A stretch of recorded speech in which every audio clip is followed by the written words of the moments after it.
Inahan sa kanunayng panabang. Mauna kung ilang ilarawan ang atong mga inahan, DJ Sam. Pero what if baligtad ana ang mahitabo? Or ingnon na lang nato nga ang inahan ang nahimong tugdanan na sa tanang kasakit nga akong naagian. DJ Sam, itago na lang ko sa pangalang Lizelle. 27 anyos ug taga dinhi lang sa Bukidnon. DJ Sam, minyo na ko karon og makaingon kong gigasahan ko og buutan nga bana og cute nga duha ka mga anak. Apan bago na ako ninaangkon ang tanan, miagi una ko og dakong unos sa akong kinabuhi. 7 years old ko dihang namatay ang akong amahan tungod sa lung cancer, DJ Sam. Apan bago pa man siya nawala, 3 ka bulan una siya nga nagpirmi sa hospital. Samtang naa sa hospital si Papa, DJ Sam, gadala na og laing lalaki si Mama sabay. Actually, bisan wala pa nagsakit si Papa, gakita na sila sa iyahang kabit nga itago na lang nato sa pangalang Uncle Nilo. Madag panahon nga magkita sila ni Mama, ginadala ko niya aron dili magduda si Papa, DJ Sam. Ginapinahan lang ko niya nga dili magsaba og tagaan lang ko og 100 pesos aron mutak-om ang akong baba. Matag kita nila, DJ Sam, naa jud na sila'y niluog nga binuhatan. Tabunan lang nako ang akong mata aron dili nako makita kunuhay. Magrenta sila og kwarto or di kaha sasakyanan lang namo buhaton ang ilang kabuang.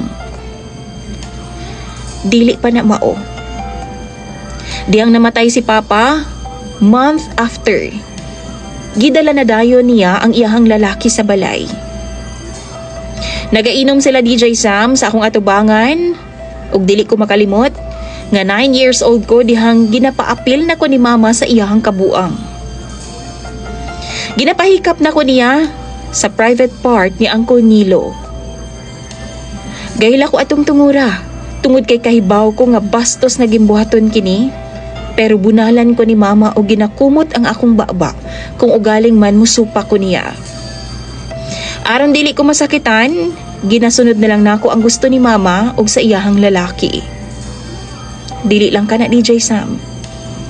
Ginatugtan pa ni Mama mismo sa iyang atubangan nga abusuhon kog tama ni Uncle Nilo. Yes, ginahilabtan ko niya, DJ Sam.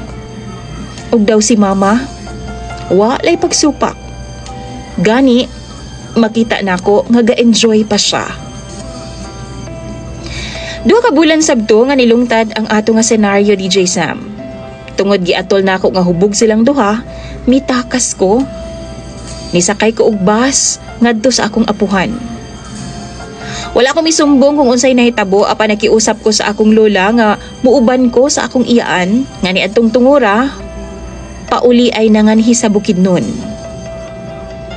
Nalipay pud ko kay nipabor sa ako ang tadhana.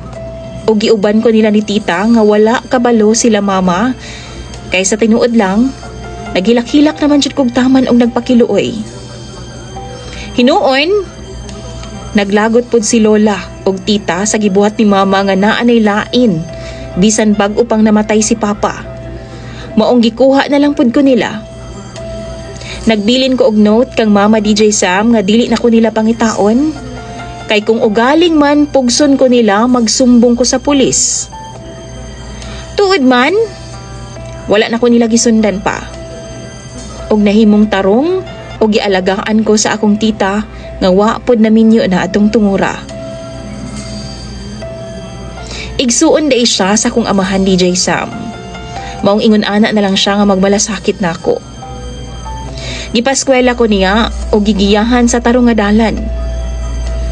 Sa iyahan ako nabatsyagan ang gugma sa tinuod nga inahan, DJ Sam, nga wa na ko nabati sa kong Mama.